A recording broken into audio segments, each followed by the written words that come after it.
অত্যন্ত পুষ্টিকর একটা ফল হচ্ছে খেজুর।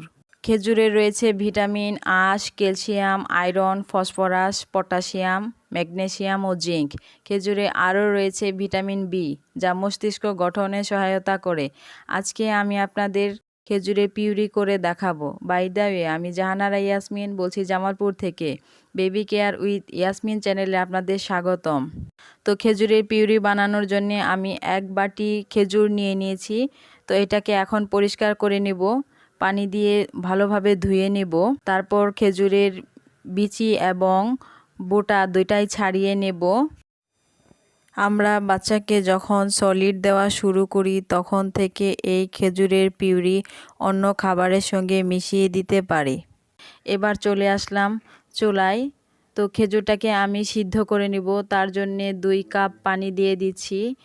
তারপর আমি এটাকে ঢাকনা দিয়ে ঢেকে 2 থেকে 3 মিনিট সিদ্ধ করে নেব।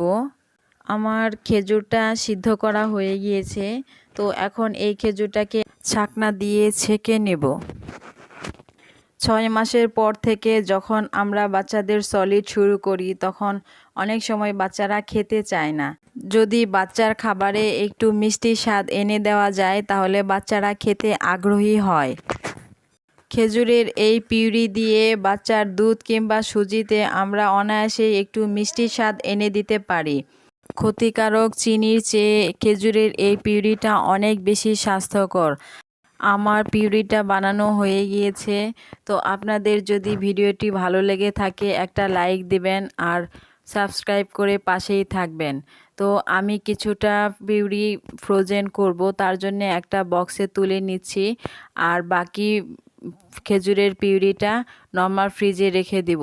7 দিন পর্যন্ত এটা আমি রাখবো। তারপরে 7 দিনের পরেও যদি কিছুটা রয়ে যায় তারপরে এটাকে আবার নতুন করে ফুটিয়ে নিব। একবারে সবটা পিউরি আমি নর্মাল ফ্রিজে রাখবো না, তাতে নষ্ট হয়ে যাওয়ার সম্ভাবনা থাকে। তো চলে আসলাম 3 ঘন্টা পরে। আমার খেজুরের পিউরিটা ফ্রোজেন হয়ে গিয়েছে, তবে এটাকে ছাড়ানো একটু কঠিন কাজ।